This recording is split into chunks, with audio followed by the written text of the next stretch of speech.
One विभागाकडून बेकायदेशीररित्या जमीन संपादित करण्यात आल्याचा आरोप करत सांगलीच्या शिराळा तालुक्यातील मांगले येथील ग्रामस्थांनी सांगलीतील जिल्हाधिकारी कार्यालयासमोर विनोद तामोरे उपोषण सुरू केले आहे।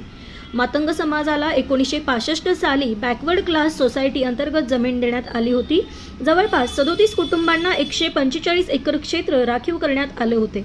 मात्र कोणतीही पूर्वकल्पना न देता वर्षानुवर्षे राहणाऱ्या मातंग समाजाच्या जमिनी वन विभागाकडून काढून घेण्यात आल्याचा आरोप करत जमिनीत पुन्हा मिळाव्यात या मागणीसाठी मांगलेतील मातंग समाजातील बेमुदत उपोषण सुरू करण्यात आले आहे। संदीप दिनकर तडाके, आम्ही मौजे मांगले तालुका शिराळा जिल्हा सांगली इथून आलोय। सन 1961-62 साली आम्हाला backward class cooperative farming society मांगले त्या सोसायटीला मातंग समाजासाठी 37 कुटुंबांना जमीन दिलेली होती। त्या जमिनीचे सर्वे नंबर 540 145 एकर क्षेत्र वन विभागानं कोणतीही पूर्वसूचना न देता किंवा त्याचा कोणताही मोबदला न देता अन्यायकारक पद्धतीनं ताब्यात घेतलेले आहे।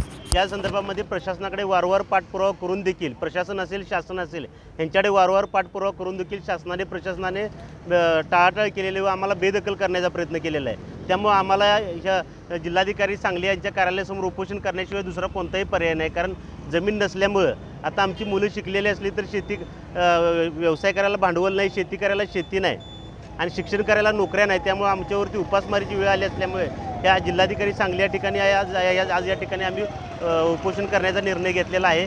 जोपर्यंत आमच्या मागण्या पूर्ण होत नाहीत, आमची जमीन आम्हाला पाठीमागे मिळत नाही किंवा त्या जमिनीचा मोबदला दिला जात नाही, तोपर्यंत हे बेमुदत अमरून उपोषण चालू ठेवण्याचा निर्धार या ठिकाणी करण्यात आलेला आहे।